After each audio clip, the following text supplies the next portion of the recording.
네, 경제 현장 오늘 5초 대속으로 이어갑니다. 우리나라의 출산율이 세계 최저 수준으로 떨어진 게 어제 오늘의 일이 아닙니다. 국가 존립마저 위협받는 수준이죠. 정부는 지금이 저출생 추세를 반전시킬 수 있는 마지막 골든타임이라며 다양한 정책과 지원 방안들을 내놓고 있는데요. 그 중심에 있는 곳이 대통령 직속 저출산 고령사회위원회입니다.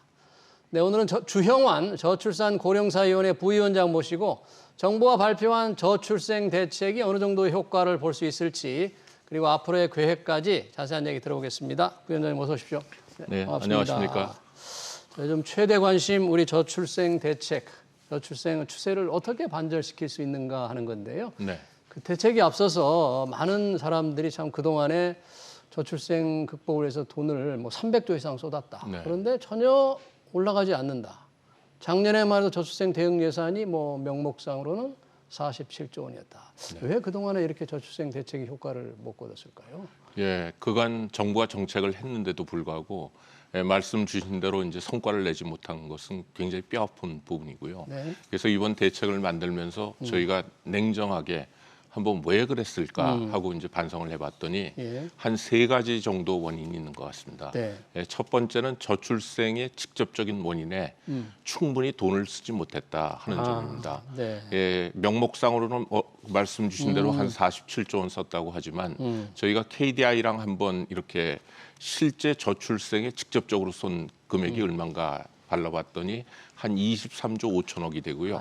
그중에 대부분은 양육 분야에 썼습니다. 20조 5천억이고. 양육. 근데 국민들이 정작 많이 아파하시고 또 국내적으로 효과가 있다고 하는 일가정 양육 분야에는 2조밖에 쓰지 못했다.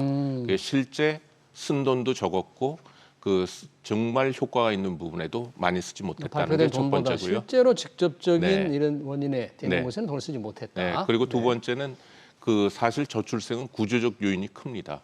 예, 좋은 일자리가 부족하고 또 수도권에 집중이 돼 있다든가 그 사교육비 부담이 크다든가 이런 부분인데 그동안의 대책은 이런 부분에 대해서 손을 대지 않았다는 측면이 있고요. 예. 마지막으로는 그동안의 그 출생이라든가 결혼에 대한 사회적 인식이 굉장히 빠른 속도로 변화됐는데 이 변화를 쫓아가지를 제대로 못했고 또 현장에서 사실 그 가장 그 중요한 실행 주체가 기업입니다. 네. 일가정 양립은 기업이 기업 문화라든가 제도를 바꿔주지 않으면 안 되거든요. 예. 그리고 또 지자체가 이제 여러 가지 그 틈새 들보험 같은 것들을 해줄 수 있는데 예.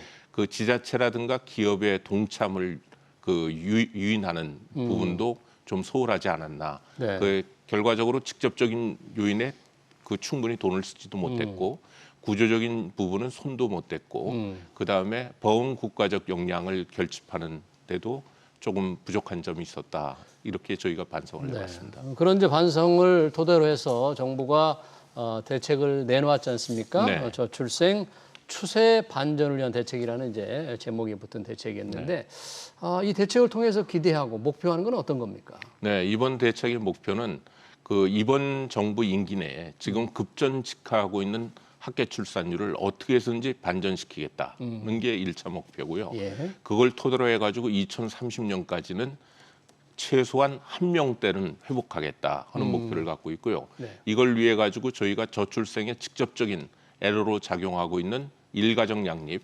양육, 주거 등 3대 분야의 정책적 역량을 집중하면서 아까 말씀드린 구조적 요인에 대해서도 저희가 범부처적으로 긴 호흡을 갖고 같이 이거 대응을 해나가야겠다.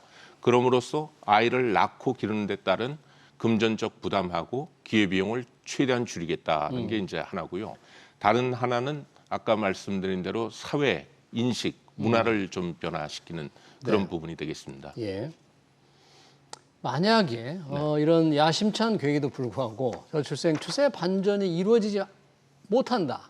그럼 우리 사회, 우리 경제가 3, 40년 후 어떻게 바뀔 것으로 우려하십니까? 네, 현 상황이 만약 지속된다면 경제, 사회, 안보, 교육 모든 국가 시스템의 붕괴 우려가 있다고 봅니다. 우선 경제적으로 보게 되면 생산 연령 인구가 50년 후가 되면 절반 이하로 떨어지게 됩니다. 네. 한국은행도 이미 2040년대에는 마이너스 성장이 될 거다. 그 요인의 가장 큰 것이 그 인구 쪽을 보고 있고요.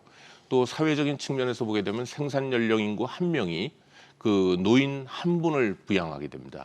그건 어떤 의미냐면 국민연금 보험료가 지금 현재 6%씩 내고 있는데 앞으로는 소득의 3분의 1, 33%를 내야 된다. 이런 의미가 되고요.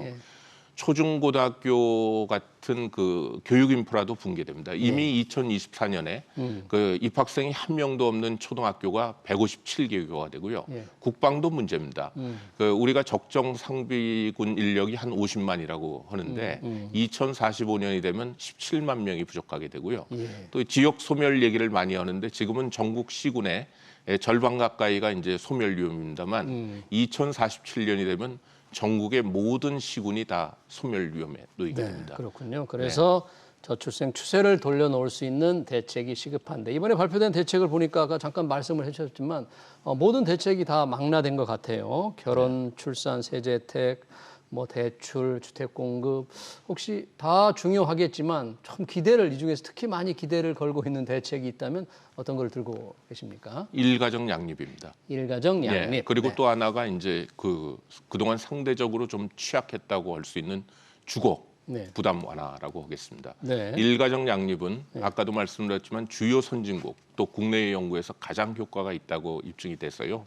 이번에 저희가 출산휴가, 육아휴직 또 임신기, 육아기의 근로시간 단축이라든가 재택근무를 포함한 유연근무를 필요할 때 유연하게 소득 걱정 없이 또 눈치 보지 않고 다만 부담이 있는 중소기업은 최대한 지원하겠다 이런 원칙으로 예컨대 저희가 한 연 1회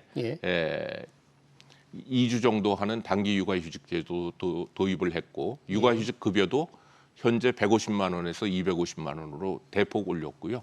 또 육아휴직에 따라 가지고 대체 인력이 필요한 중소기업의 경우에는 대체 인력 지원금 제도를 신설을 했고 그래서 중소기업 평균 임금의 한 40% 가까이 되는 그 120만 원씩 지원을 한다. 그리고 그 주택 관련돼 가지고는 저희가 이번에 많은 좀 그 신경을 기울였습니다. 먼저 출산 가구의 주택 공급을 대폭 늘리겠다. 그래서 지금 7만 호 정도 되는 걸 매년 12만 호씩 늘리겠다. 그렇게 되면 그 1년에 출산화 수가 23만 명이기 때문에 거의 50% 정도 그 커버를 하게 되고 근데 주택 공급만 늘리는 거 가지고는 안 되기 때문에 주택 자금 마련도 편하게 해드리겠다. 그래서 신생아 특례 대출이 지금 굉장히 인기가 있는데 이걸 사실상 소득 기준을 앞으로 3년간 폐지하고 또 신생아 특례 대출 기간 중에 출산할 경우에는 여태까지 0.2%포인트 정도 금리를 낮춰줬는데 이제는 그 2배 수준으로 낮춰드리고요. 무엇보다도 청약 여건 관련돼 가지고 앞으로 출산 가구에 대해서는 신생아 특례 공급을 한 번 더 드립니다. 여태까지 특공은 생애 한 번이 원칙이었었는데 앞으로 출산 가구에 대해서는 한 번 더 기회를 드려서 조금 넓은 평수로 이전할 수 있도록 해드리고 특히 임대주택에 사시는 분들을 위해 가지고 원하신다면 소득이라든가 자산 기준 제한 없이 최대 20년간 사실 수 있도록 하고 또 애가 태어나 가지고 조금 넓은 평수로 이전을 하셔야 된다면 최우선적으로 해당 단지나 인접 단지에 최우선으로 입주하실 수 있도록 이렇게 저희가 조치를 냈습니다. 신생아 특례 대출의 소득 기준 자체가 없어지는 겁니까?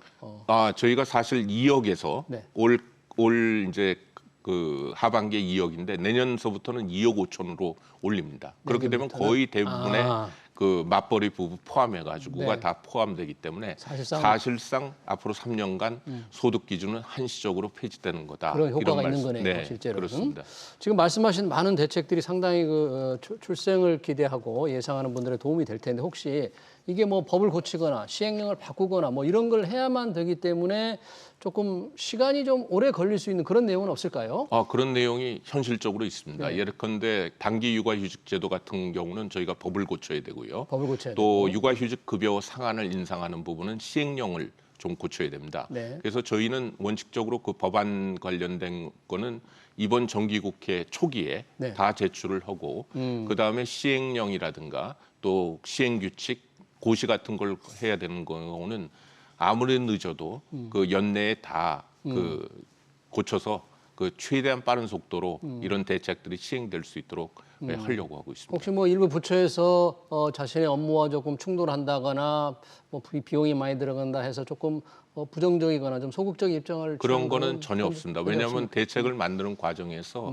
하나하나 그 151개 과제인데요. 예. 다 관계부처랑 합의가 됐기 때문에 부처 차원의 문제는 전혀 없고 네. 아까 말씀드린 대로 그 23개 과제는 국회를 갔다 와야 되기 때문에 국회, 네. 국회에서 이제 빠른 이게 그 협의가 이루어져 가지고 그 의결이 되는 게 중요하고 또 예산 부분은 정부가 예산에 반영한다 하더라도 국회에서 최종적으로 이제 심의해 가지고 확정을 주시기 때문에 네. 그 과정이 조금 그 원활하게 됐으면 하는 기대는 갖고 있습니다. 네, 국회에서는 좀 협조가 좀 필요할 텐데 사실 모든 대책에는 또 돈이 들어가잖아요. 그렇습니다. 이 뭐 재정이 화수분이 아닐 텐데 네. 혹시 이런 저출생을 위한 재정 마련을 위한 어떤 특별한 좀 보관이 있습니까?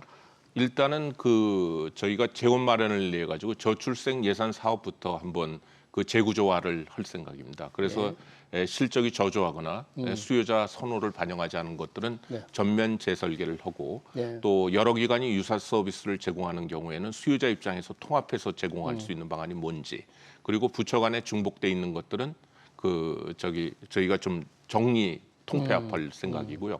이걸 위해 가지고 지난 5월에 저희가 한국조세재정연구원에 인구정책평가센터를 만들어서 이미 아까도 말씀드렸지만 지금 저출생 예산의 가장 많은 부분을 차지하고 있는 국가 차원에서 그 양육 부분 예산을 전면적으로 한번 아까 재설계, 네. 전달 체계, 유사 중복 여부를 면에서 문제가 있는 사업들은 좀 반란해 달라. 그리고 이제 하반기가 되면 저희가 그 지금 논란이 있는 지방자치단체의 현금 지원 사업에 대해서도 현금 지원. 예, 네. 한번 그걸 살펴보려고 하고 네, 있습니다. 뭐 각 지방자치단체들이 뭐 우후죽순이라고 표현해야 될 정도로 각자 뭐 현금 지원 네. 대책을 내놓고 네. 있더라고요. 예. 그게 뭐 똑같이 통일시킬 수는 없지만 그걸 어떻게 조정을 할 수 있나요? 그래서 저희가 일단은 도대체 어떤 종류의 그 현금 지원 사업이 그 지금 전개되고 있는지 그리고 그것들이 과연 효과가 있는지를 아까 인구정책평가센터를 통해 가지고 한번 전면적으로 좀 그 점검을 해보고 예. 거기서 나온 그 점검 결과를 지자체들과 같이 논의를 하면서 조금 그 정리할 수 있는 부분이 효율적인 있으면 네, 또, 효율적으로 마련이다. 제공할 수 있는 부분이 뭐가 있는지를 한번 검토해 보려고 하고 있습니다. 이번 대책을 보면 또 인구전략기획부를 만들기로 했잖아요. 네. 부총리급에 이제 이곳에서 저출생 대책을 추진하는 컨트롤 타워 역할을 하는데, 근데 발표를 보니까 과거 경제기획원과 같은 기능을 한다 이렇게 얘기를 했더라고요. 네. 어떻게 작동하는 거예요? 인구전략기획부라는 것은? 그러니까 인구 관련된 정책을 기획하고 예. 조정하고 평가합니다. 다만 이제 그 정책 집행은 그 관련 부처들이 하게 되는 거죠. 지금처럼 여가부, 예를 들면 뭐 복지부, 교육부가 나눠서 하게 되는데 그런데 이제 그렇게 되면 가장 중요한 게 과연 실질적으로 정책이 기획되고 조정되느냐. 그런데 그것은 결국 예산권이 어떻게 되고 있냐에 그렇죠. 이제 달려 있다고 봅니다. 네. 그래서 어느 정도 예산을 여기서 그 범위 면에서 관장하게 될지 그리고 그 관장된 예산에 대해서 어느 정도의 그 조정 권한을 행사하게 될지 이게 이제 가장 관건이고요.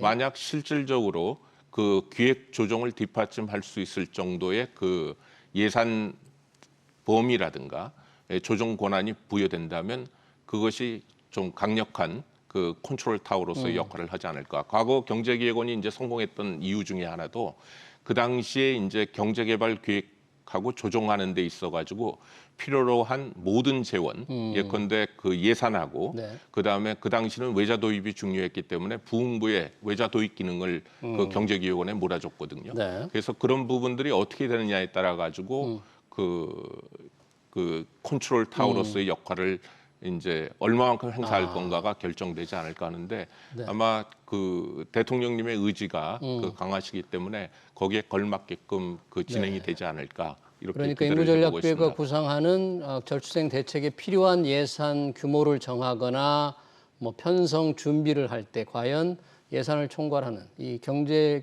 지금 기획재정부죠. 네. 기획재정부가 얼마나 인구전략기획부를 존중해줄지. 그렇죠. 어느 정도 인구전략기획부가 힘을 가지고 하는 거를 간섭을 덜 할지가 굉장히 이게 그렇죠. 중요한 과제가 되겠네요. 예.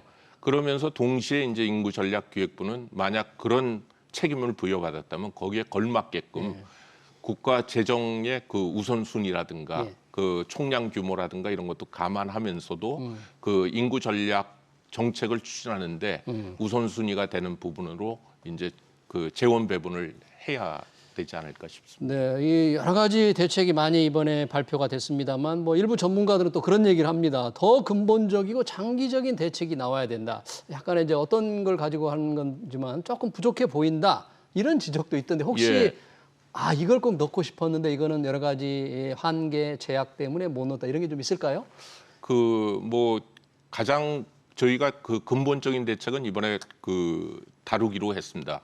왜냐하면 저고위를 앞으로 이제 매월 인구대책 비상대책회의로 이제 운영을 하면서 예. 그 과정에서 사실 저출생의 가장 근본적인 원인은 좋은 일자리가 부족하고 그나마 수도권에 집중돼 있기 때문에 그렇습니다. 네. 좋은 일자리가 부족하니까 그 좋은 일자리에 들어가기 위해서 좋은 학교를 나와야 되고 그러다 보니까 사교육이 창궐을 하게 되고 또 좋은 학교랑 좋은 직장이 그 수도권에 많다 보니까 수도권에 사람이 몰려가지고 집값이 올라가고 또 물리적으로나 심리적으로 경쟁 압력이 커져가지고 압박 네. 비용이 커지는 게 가장 문제라고 생각합니다. 그래서 이번에 저희가 그 특히 젊은 층들을 위해 가지고 좋은 일자리를 얼마나 많이 창출할 건지, 그다음에 수도권 집중 억제는 어떻게 할 건지, 예. 그리고 그 공교육 내실화를 통해 가지고 사교육비 경감은 어떻게 시킬 건지 이런 것들을 그 저희가 다뤄야 될 이슈로 예. 그 이미 정했고요. 아, 그다음에 그래요? 관련 부처랑 함께 지금 그 어떻게 이 문제를 그 해결할지 그 대책을 마련하고 있는데 네. 그 아시다시피 이 문제는 우리 경제 발전 과정에서 누적된 모든 문제가 복합된 것이기 때문에 긴 호흡을 갖고 꾸준하게 이렇게 추진해야 되고요. 예. 단기적으로 아까 말씀드린 3대 분야 관련해 가지고는 사실 저는 일가정 양립 중에 육아휴직 급여를 그 250만 원까지 올리기는 했습니다만 예. 재정 여건이 된다면 조금 더 올렸으면 하는 마음이 있었고요. 예. 또 중소기업들이 그 대체 인력을 확보를 하는 데 있어 가지고 대체 인력 힘겨워하죠. 지원금을 드리긴 하지만 조금 더 지원해 줄 수 있는 부분이 재정 여건이 허락한다면 그 있으면 좋지 않을까 했었는데 마침 그 지방 정부의 그 행안부에서 예. 그 저출생 부분으로 재원 배분할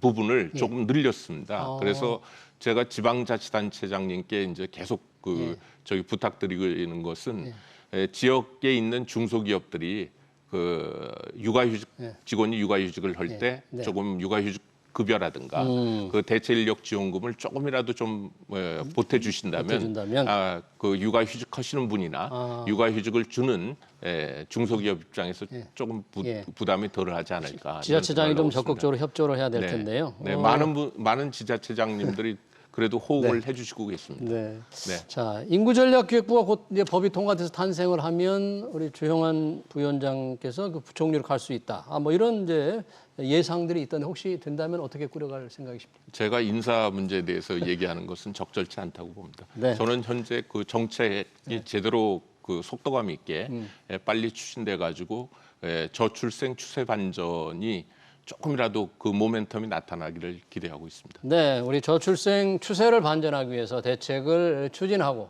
준비하고 있는 주형환 저출산 고령사회원의 부위원장이었습니다. 위원장님, 귀한 시간 고맙습니다. 네, 감사합니다. 네.